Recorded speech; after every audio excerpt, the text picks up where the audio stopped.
Stimuler, orienter et encourager le leadership féminin, c'est l'objectif de Lead for Her. L'organisation a initié la 2e édition de son rendez-vous bimensuel dénommé les Cafés du Leadership. Il y a 30 ans, l'Afrique du Sud mettait officiellement fin au système de ségrégation raciale, pilier du régime d'apartheid qui a duré près d'un demi-siècle. Bonsoir, vous suivez le 19h sur RTI 2. L'organisation Lead for Her a tenu récemment la 2e édition de son rendez-vous bimensuel dénommé les Cafés du Leadership. Cette rencontre permet aux femmes leaders d'échanger et de partager leurs expériences. Nous Sangaré, Anissette Konon. Ces femmes ambitionnent de devenir leaders dans leurs différents secteurs. Elles se sont donc donné rendez-vous au Café du Leadership. Un rendez-vous bimensuel d'échange, de partage d'expériences et de renforcement de capacités, initié par Lead for Her. Dans un monde compétitif, la formation se présente comme un outil indispensable pour le positionnement des leaders. Présidente de l'organisation et initiatrice de l'événement, Christelle Dibi a invité les femmes à se former en vue d'accroître leur développement personnel. Car selon elle, le cerveau se nourrit de l'apprentissage. Quand vous commencez à apprendre une nouvelle chose, une nouvelle neurone se crée. Voilà. Donc l'apprentissage ne devrait jamais quitter l'être humain en fait. Celui qui veut être en position de leadership et faire en sorte que son leadership soit efficient doit toujours apprendre. Si vous voulez que vos enfants apprennent, vous-même donnez-leur l'exemple de l'apprentissage. Commencez à lire un livre pour qu'eux aussi puissent prendre un livre. Donc si vous êtes à une position que vous n'apprenez plus, vous devenez obsolète. Conseil en stratégie managériale et politique, la maîtrise de l'art oratoire, autant de notions dispensées aux femmes, de quoi leur permettre d'être des modèles dans leur domaine respectif. J'ai été édifiée par l'exposé qui a eu lieu, qui est l'exposé donc sur le cerveau, mais le cerveau qui est distinct donc en 2 parties et qui prend le pas forcément en fonction de nos passions, en fonction de notre ressenti et surtout en fonction de nos objectifs qui sont peut-être dirigés à un moment donné par nos pères ou nos mères, on va dire toutes les personnes qui nous entourent, mais au fil du temps, on est appelé par ce qu'on doit être parce que on a nos sensations qui prennent le pas et surtout le pourquoi nous sommes sur cette terre. Donc ça a été très agréable pour moi d'écouter tout ça. Je me suis sentie bien concernée. Au cours de cette rencontre d'échange, les femmes ont également été invitées à croire en leur potentialité, tout en saisissant les opportunités qui s'offrent à elles. Quel que soit le domaine d'activité où une femme exerce, cette femme doit tout faire pour être la meilleure version d'elle-même. Cette femme doit tout faire pour être un modèle d'intégrité. Cette femme doit tout faire pour être un modèle pour les plus jeunes générations. Créée en juillet 2019, Lead for Her est une organisation qui œuvre pour la promotion du leadership féminin. Cette organisation, qui revendique 150 membres, bénéficie du soutien du Centre culturel américain. C'était le point de Georgette Ido. La jeunesse engagée de Toadi a un nouveau président. Mamadou Yeboah a été investi hier lors d'une cérémonie dans les locaux de l'EMPT à Bingerville. Retour sur les moments phares de cette rencontre avec Colette Ilboudo et Bintou Pekeli.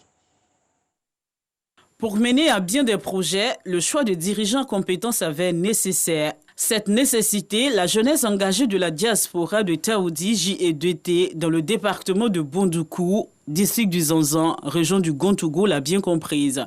C'est dans cette optique que les jeunes de Taoudi ont choisi leur président Mamadou Yeboah, nouvellement investi. Il s'est engagé à œuvrer pour le développement de Taoudi et la promotion de la jeunesse. Mamadou Yeboah dit pouvoir compter sur cette jeunesse pour atteindre des objectifs communs. Cette diaspora jeune veut prendre une part active dans le développement de notre localité. Donc nous allons axer notre mandat sur la contribution au développement dans notre localité. L'appel que j'ai lancé à l'endroit des jeunes, c'est de s'engager véritablement dans tout ce qui est action de développement. Parce que la jeunesse est l'avenir, la crème même de chaque localité donc du pays. Si une jeunesse est forte, naturellement nous pouvons avoir une localité forte. Occasion pour le représentant du parrain de féliciter le nouveau président. Il a également insisté sur la nécessité de consolider la cohésion entre les filles et fils du village pour le développement. Il s'agit donc de venir soutenir les frères de Taoudi, les encourager dans leur initiative et leur demander de faire en sorte que Taoudi prenne son envol et fasse en sorte que Taoudi devienne une référence. Pour l'occasion, les jeunes se sont déplacés en grand nombre pour marquer leur adhésion à la JEDT qui compte plus de 200 membres. Le Burida, Bureau ivoirien des droits d'auteur, a signé mercredi dernier une convention avec la mairie de Cocody, un partenariat pour une meilleure collecte des droits d'auteur.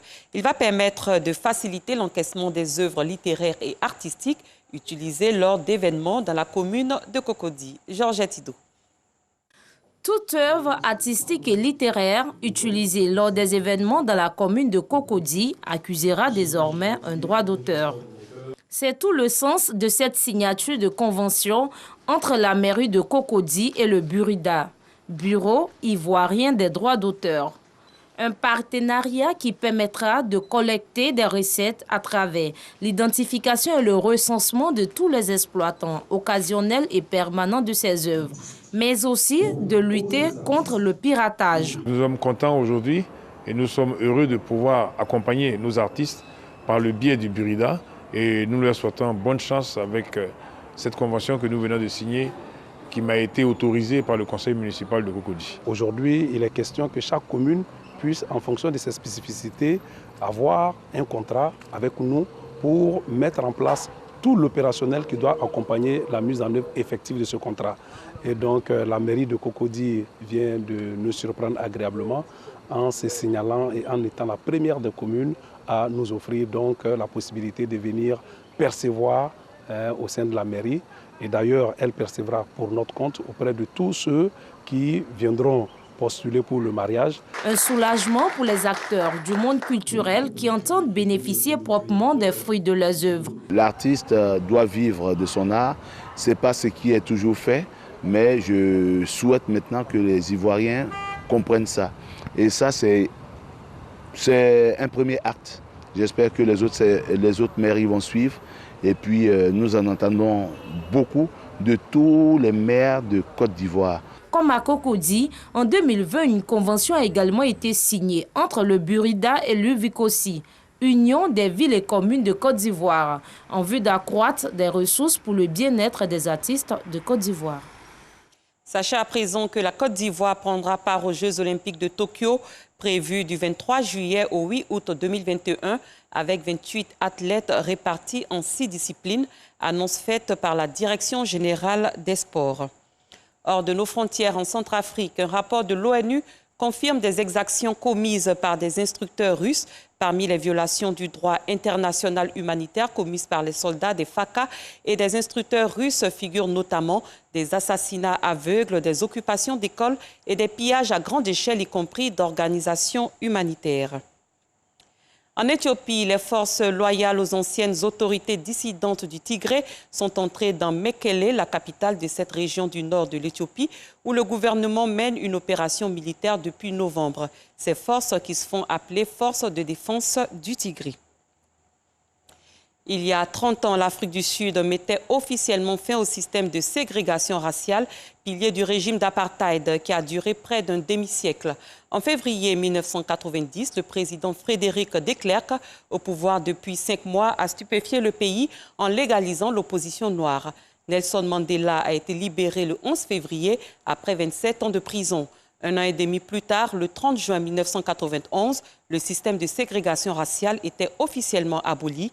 En avril 1994, l'Afrique du Sud connaissait ses premières élections multiraciales, tournant la page de l'apartheid.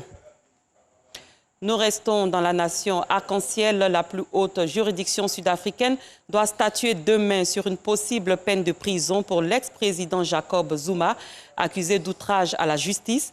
Depuis la création en 2018 de la commission chargée d'enquêter sur la corruption généralisée pendant ses 9 années au pouvoir, Jacob Zuma, mis en cause par une quarantaine de témoignages, multiplie les manœuvres pour éviter d'avoir à s'expliquer, empilant les recours ou faisant valoir son droit au silence.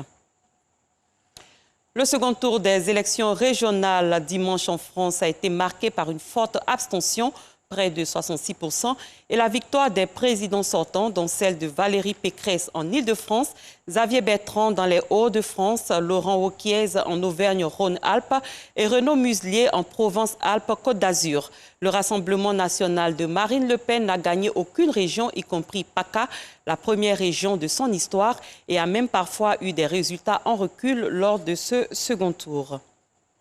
Direction la Californie, aux États-Unis, la plage, les palmiers et les sans-abri, aux clichés figurant sur la carte postale de Venice Beach, s'ajoutent désormais les tentes de SDF qui se dressent par dizaines depuis le début de la pandémie. Anissette Konon. Venice, Californie, États-Unis. Sur la mythique plage de Venise, un campement de sans-abri. Avant la Covid-19, les SDF étaient obligés de démonter leurs tentes durant toute la journée. Mais avec la pandémie, beaucoup n'ont plus eu accès au centre d'hébergement. Quand le Covid a commencé, ils nous ont presque autorisés à être ici et n'ont pas vraiment insisté. Et vous savez, au fil du temps, c'est devenu un problème. Et puis maintenant, ils ont commencé à mettre toutes ces règles, nous disant que nous ne pouvons pas être ici ou là.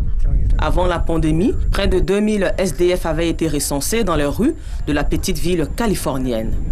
La seule exigence que nous avons avec Share, c'est qu'il ait un revenu et qu'il soit prêt à payer le loyer. S'il y a un manque de revenus, nous travaillons avec d'autres organisations qui peuvent compenser. C'est une rareté de trouver un endroit abordable qui est axé sur, je suppose, de bonnes choses. Vous savez, comme la guérison et ce genre de choses.